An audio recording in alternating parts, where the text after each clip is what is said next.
Hi everyone, and welcome back to the Lash Tribe Show. My name is Julia Mann and I'm the owner and founder of Lash Tribe. We help create successful and fully booked lash artists all over the world with the help of our online and in-person training programs. And in today's episode, I am talking to Peace Mitchell, owner and founder of the AusMumpreneur Awards, as well as the Australian Women's Business School. In this podcast, we're diving deep into what it means to overcome your fears and why the impostor syndrome is something that so many women struggle with, and what daily practices we can have to really help counteract that. We also talk about the importance of community support and how amazing it is to actually join forces with other people and do some joint ventures. I can't wait for you to see and hear this episode because it's a very different one that I've never done before outside of the lash industry. I hope you enjoy. We started out, I think we had 1,000 members in our first year. We now have 50,000 women in our community. Crazy. I should have been able to do it, but my fear got in the way. Other 97% of venture capital funding goes to men. So men, even though they might have a very mediocre and not very good idea, they are 97% more likely to get funding anyhow, even over a woman who has a brilliant idea, simply because of their gender. And I believe that investing in women is the number one way to change the world.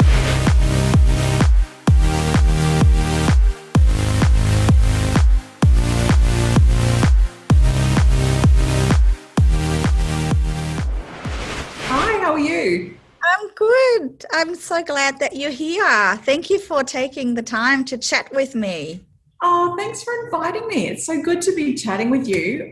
Yes, it's amazing because I have not spoken to anyone that is not in our little bubble of our lash industry or in the beauty industry. So I'm excited to have you on the show. So I know that the viewers and listeners are going to get so many great ideas and gold nuggets from you because you are so passionate about helping women, especially mums in business as well, to succeed with networking and mindset and things like that.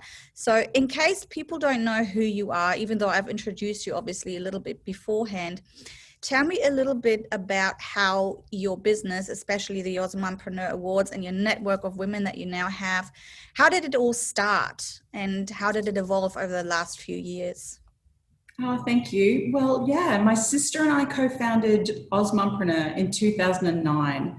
Before that, we both had our own businesses. So I had a business making hand-embroidered bikinis, and she had a business designing designer strollers with custom-made fabrics. And both of our businesses failed because we were on our own. We were trying to do everything ourselves. And we didn't have connections to people around us who could help us. There was no one to ask for advice or support. We had no mentors, and we didn't have a community of business owners around us who understood what we were going through and could help us to take those steps forward that we needed to. And so we got together and we realized that the problems that we were facing with this lack of connection was something that women all over Australia were experiencing as well.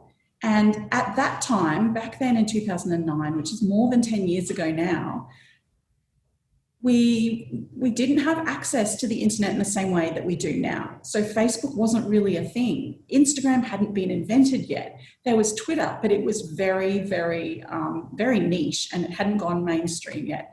And so there weren't the online spaces to connect with other women. And we knew that there were other mums in business out there, but in our little town, we were in Innisfail in far north Queensland, a town with a population of 8,000. There really weren't other mums in business working from home in the online space at all at that time. And so we came up with this idea for an incredible online community of women and a place where you could share your challenges and your wins, a place where you could feel welcome and included and supported, and a place where you could find the connections that you need to succeed. So, for example, if you needed an accountant or a graphic designer or the contact for the buying agent at Walmart or Harrods, the chances were someone would know someone who could help you. And that's really how it all began, our lack of connection and realizing that that was a real problem for business owners. that was where it began, and it's just grown exponentially since then.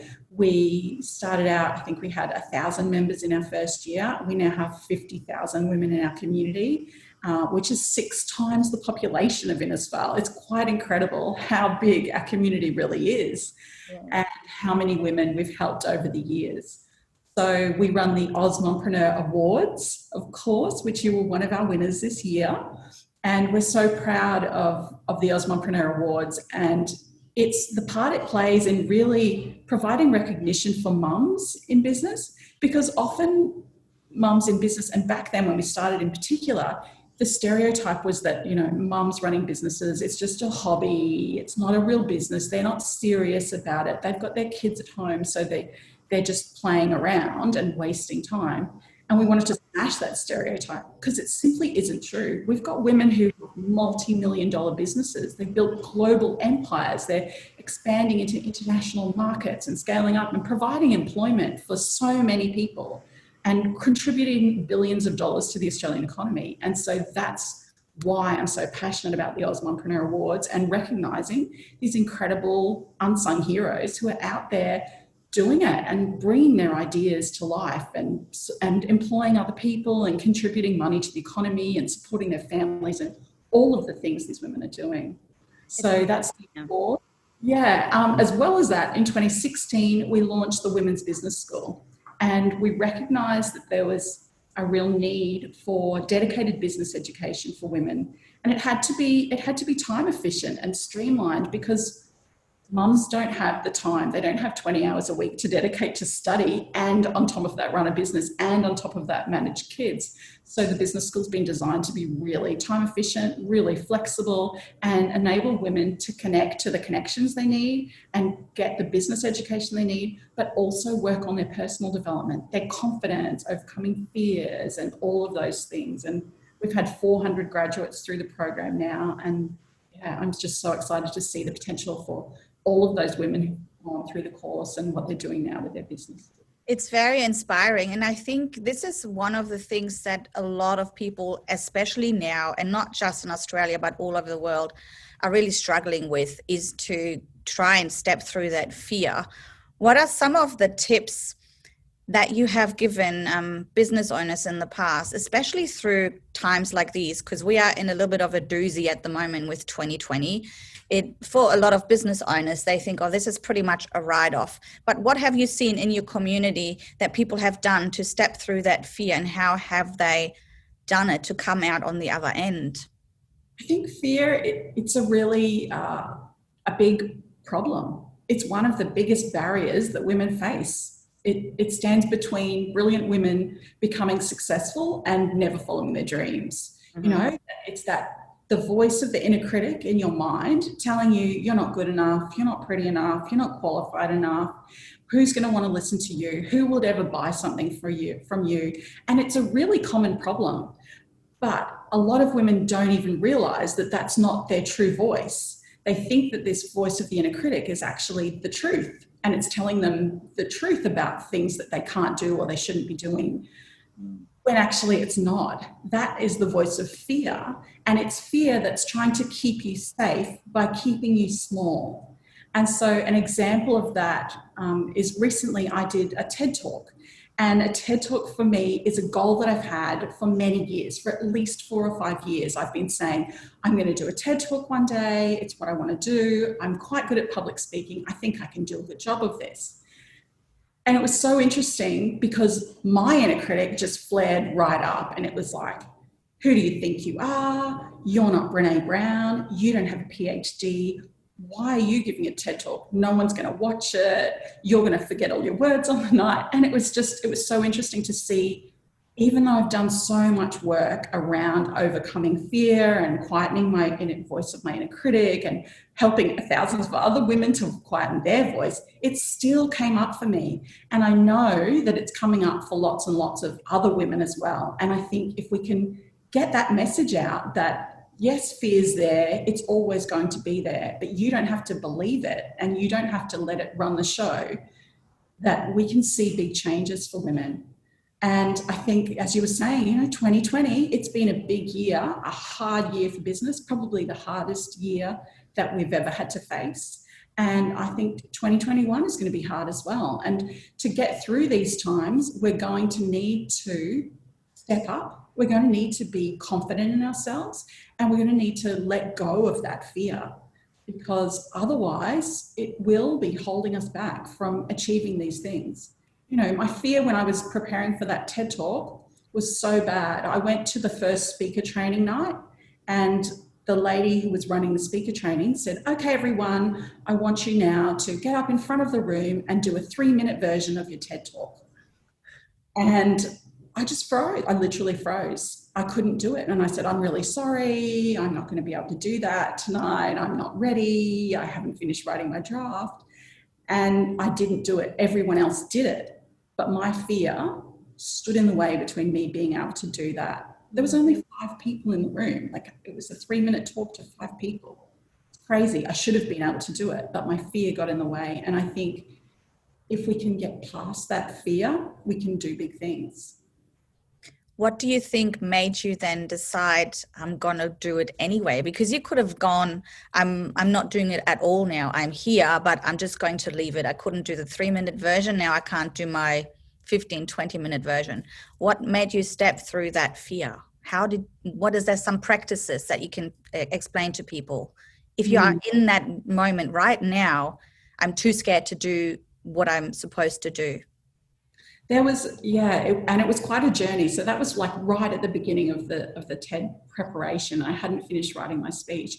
And so the first thing I did was I reached out to a close friend who'd been helping me with getting my topic together and preparing for my TED Talk. So first thing is ask for help. So if you're feeling fear, you're feeling overwhelmed, you need to know that you never have to do it on your own. There's this idea that we have to do it by ourselves. And, you know, it's taught in schools. We're taught to be, you know, strive for achievement, to compete, to get the top mark in the class, to not copy anyone's work. And this whole idea of you have to do it yourself when you don't. So that's my very first tip, is ask for help and talk to somebody you can trust. Say, I'm feeling really scared about this. I'm feeling overwhelmed. And my friend was so beautiful. She was like, you've got this. You can do this.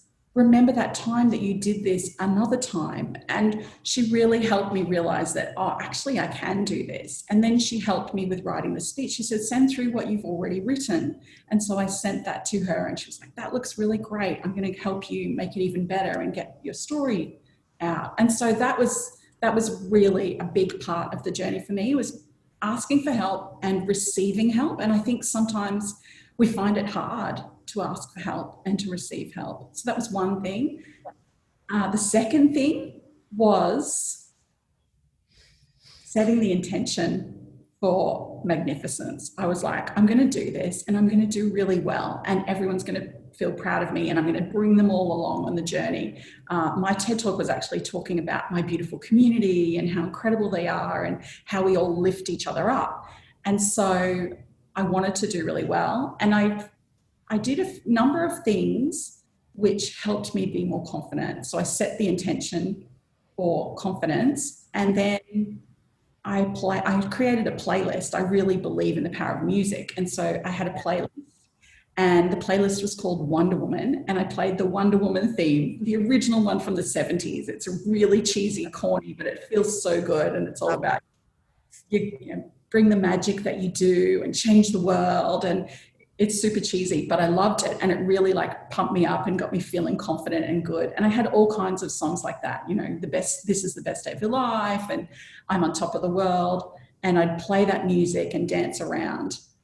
So that really helped me get over fear. And then the other thing that somebody said it to me, and I can't remember who it was now, but they said, if you feel gratitude, then you can't feel fear.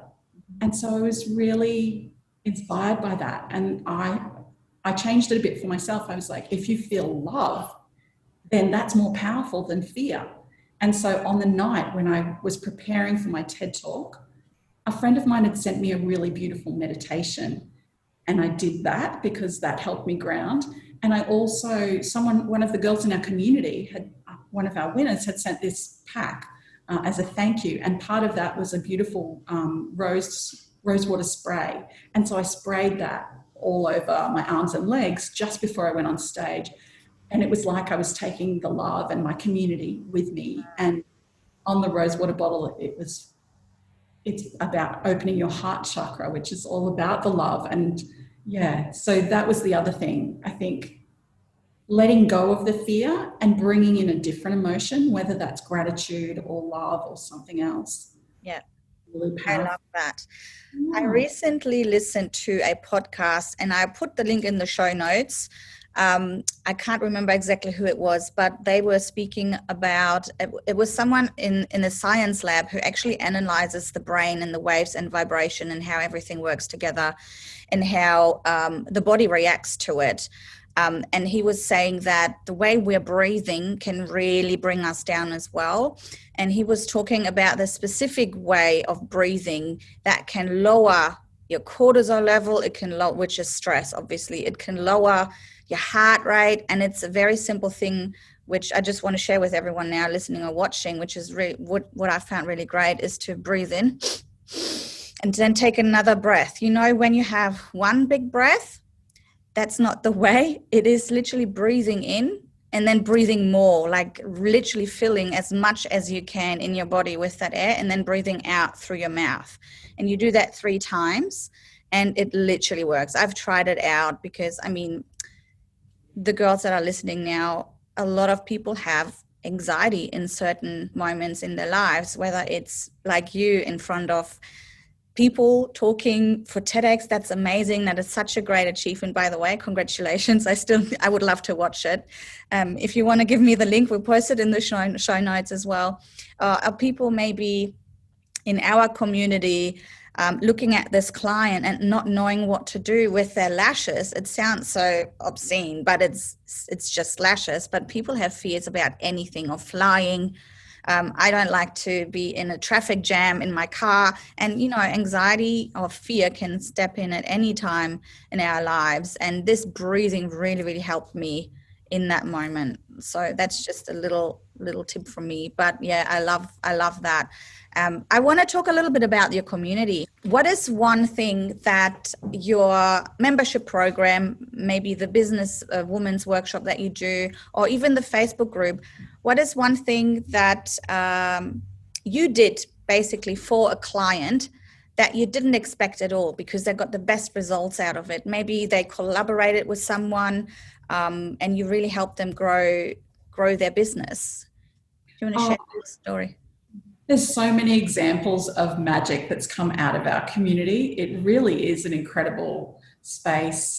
We have our Facebook group and the Women's Business School, and the collaborations that have come out of it, the partnerships, the opportunities that have come out of it. You know, it can be as simple as someone can go in there and post, I'm looking for someone who can connect me to David Jones. I want to get my product in there. And then a few weeks later, they're like, guess what? I'm in David Jones now. Like, it really does happen. It just opens the door to experiences and opportunities. You know, I want to export internationally. What do I do? And I'll say, well, you should talk to this person, or else someone in the group will recommend someone. And next thing you know, that's happening. What's another example?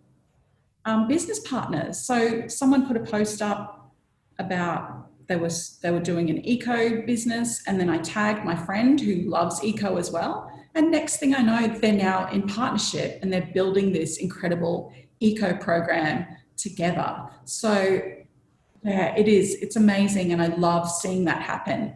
And often they're collaborating and doing things together, and I don't hear about it until like years later. And like, wow. And they're like, yeah, we met through Osmanpreneur. And it's just, that is what lights me up. That's amazing. That magic that happens, that Katie and I have created this community, and we've deliberately created it as a really safe and supportive space. You won't find people, you know, making nasty remarks or swearing at each other or any of that you sometimes might see online. It's all about encouraging each other and lifting each other up. And I think because we've created that space, it's then attracted more of those kind of people who are generous and genuinely want to help each other. And so, yeah, they do. They really support each other and give each other opportunities. So yeah, I love our community so much. Yeah, I actually have to utilize it more. You know how business owners just kind of stay for themselves. They just do their everyday work, and you don't realize how much opportunity is actually out there. And why don't we utilize it? Is it because we are too proud? Is it because of fear? Is it because of maybe thinking that we look silly if we ask for help? Why do you think there is still that kind of feeling of I have to do it all on my own?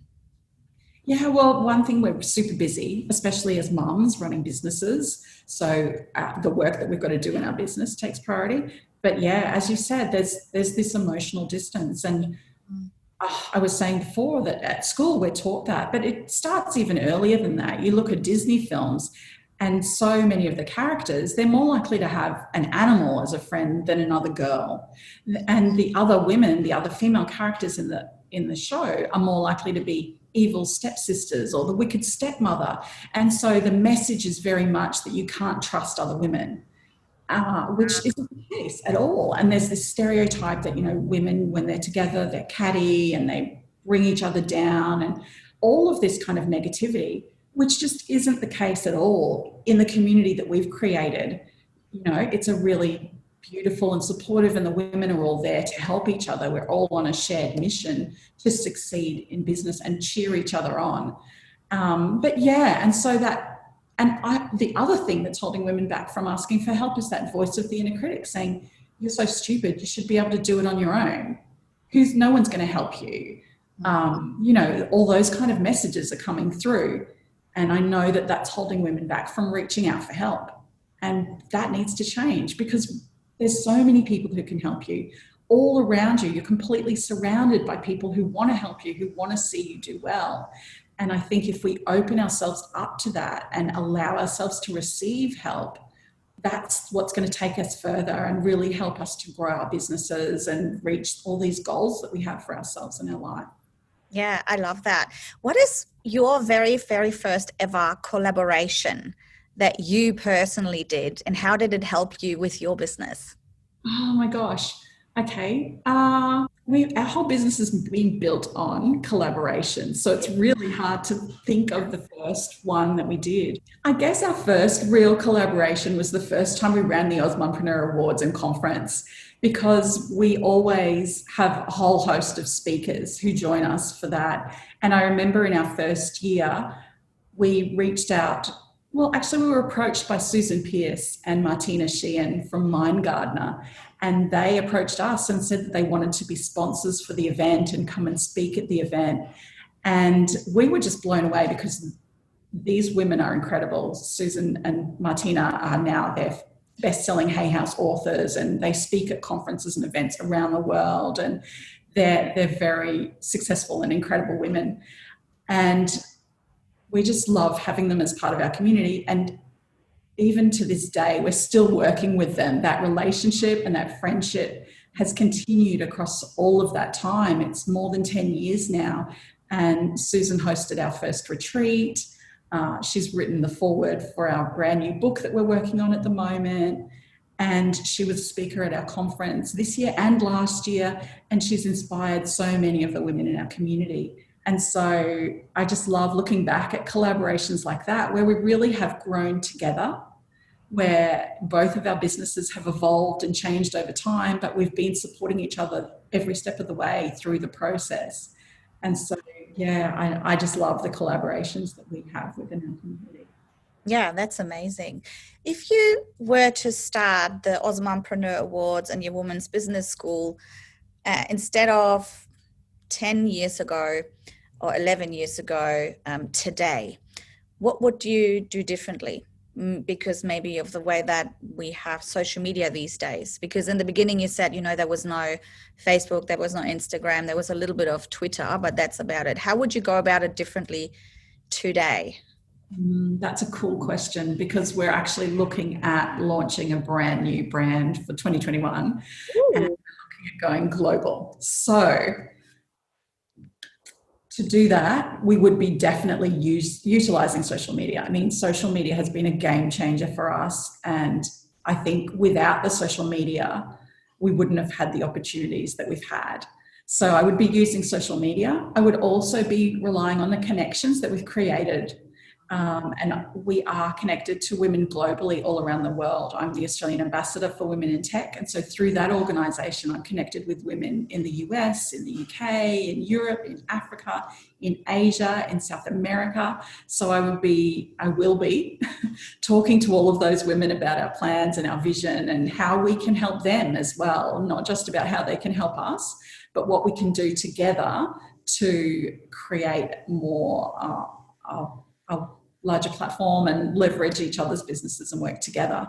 Yeah. So yeah, that would be what I would be doing. I'd be using social media and connecting with people everywhere. And the women in our community, they're all really well connected as well, and have international connections too. So yeah, it'd all be about teamwork and working together. That is very exciting. I can't wait to see 2021.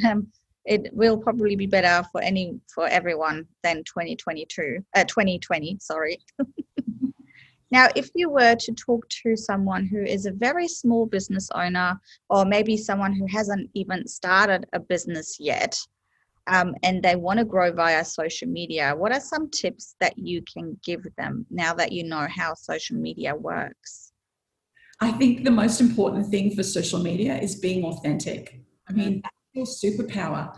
We've got all of these big brands and they can't, because they're not just run by one person. But when you're one person running your business, you've got that advantage over big companies. You can show up and people will resonate with you and your story and your voice and your message and your why. Like, what was it that inspired you to start your business? Talk about that and really tell people who you are and what you do. And I think that's the most powerful way to connect with people. And I know that that's what I look for. I look for the person behind the brand now. And when I'm choosing products to buy, I'm looking at their story and what they're doing. Are they giving back? Is it sustainable? How is it produced? I want to know those kinds of things. And that's something that you can use social media to tell those kind of stories and reinforce your message and your values. And I think that's how you can stand out even as a brand new business compared to those massive businesses that have been around forever. And that's your advantage. Yeah, I couldn't agree more. Yeah, I love that. What makes you feel inspired and be your best self? I am so inspired by the women around me who are doing big things. So I love cheering people on, seeing them win and seeing them do bigger things, because it inspires me to think, wow, if they've done that, I can too. And so I find a lot of inspiration from that, from seeing my friends around me and the women in my community just stepping up and going big and overcoming those fears that they face too. That's what, I find that super inspiring. Yeah, I'm exactly the same. This is why I love the community that we've built with the Lash Tribe, having hundreds of thousands of lash artists connected all over the world. And you can just get so much inspiration from everyone, and also strength from other stories as well. Yeah, I totally agree. If you could talk to your 18-year-old self, you could track back in time and meet with you, have a coffee or a wine, whatever you fancy, what would you tell yourself? Oh my gosh. If I could go back in time, I would tell her, don't worry, it's all going to work out so well. You're going to meet the man of your dreams. You're going to have the beautiful home and have the family that you've always been dreaming of. You're going to have incredible adventures and travel the world and do all of those amazing things. So just keep following the steps. Just keep trusting your instincts and listening to your intuition, and you'll get there. You don't even have to force it. It's not going to be hard. You've just got to believe in yourself. Mm-hmm. Who are the 3 people that you most looked up to throughout your life and that really helped you in your own journey? The first would be Dr. Tara Trent. She is an incredible woman. I heard her speak at an event in the US in 2017 and I was blown away. She was just amazing. Her story is very incredible and inspiring. For people who haven't heard of Dr. Tara Trent, She is from Zimbabwe in Africa, and she had a very challenging life growing up. She didn't have access to education. She was married young. She had 4 children by the time she was 18, but she had a dream, and her dream was to get an education, to go to the United States and go to university, and to get a PhD. And despite all of the odds, she had an abusive marriage. She didn't have the money. She hadn't finished high school. She had to do all of these things. And despite everything, she did that. And she went on to get it. She now has her PhD. And part of her dream was also to give back to her community. And she's really passionate about the opportunities for generational change through education. And so today she's built 11 schools. Wow. And she's educated over 38,000 African children and, changed the lives of 38,000 children. So she's definitely one person I always look up to. And whenever I think, oh, this is too hard, it's impossible, I'm never going to do this, I go, wait a minute, Tara did all of that. And she had so many more challenges that she had to overcome. If it's possible for her to do that, then yeah, it's possible for you to do this. You just have to keep going. So she's definitely my number one biggest inspiration. Incredible, incredible woman. And then I'm inspired by, all kinds of people around me. My son, I'm super inspired by him, my eldest son, Alexander. He dreamt of being a professional dancer with the Australian Ballet Company. And at 9 years old, he was saying, that's what I want to do when I grow up. And so he's now 20 and he works for the Australian Ballet. He's a dance educator with the Australian Ballet Company. And it's taken years of dedication and hard work and determination and, eating healthy and exercising and all of the training, like hours and years of training. That's tough. Yeah. And he's achieved that goal. And so I find him inspiring, and that single-minded determination that this is my goal, this is my dream, I'm just going to go for it. So yeah, he's a second one. And then can I just say, like, everyone in my community, I just find the whole community incredible. And so it would be wrong to single out any single one, because I find so much inspiration from all of them and the things that they're doing and achieving. And sometimes they're achieving small things, which are a big part of the final process of the journey, but just getting there to that first bit it's a breakthrough, and it's exciting, and that's inspiring to me. Yeah, that's amazing. I have 2 more questions if you have the time. Sure. If in 150 years or 200, whatever you want to make it, science fails us and all that is left is a book about your life, what would the title be, and what would the blurb tell us about peace? Oh, that is such a good question. Okay, the title just came to me. It's You Have Everything You Need, You Just Have to Believe.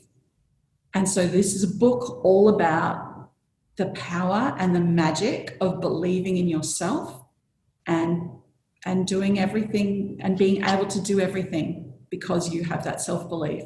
That's amazing. Best answer yet in any podcast. I mean, there's no wrong or right answer, but it's the most inspirational for sure.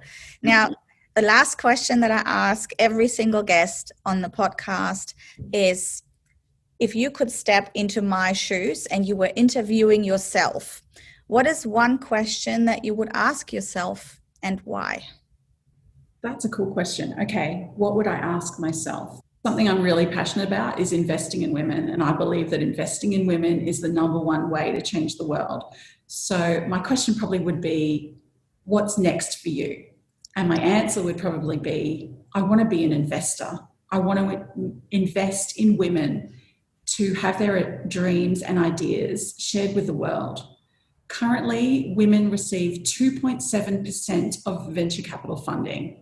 That means that the other 97% of venture capital funding goes to men. So men, even though they might have a very mediocre and not very good idea, they are 97% more likely to get funding anyhow, even over a woman who has a brilliant idea.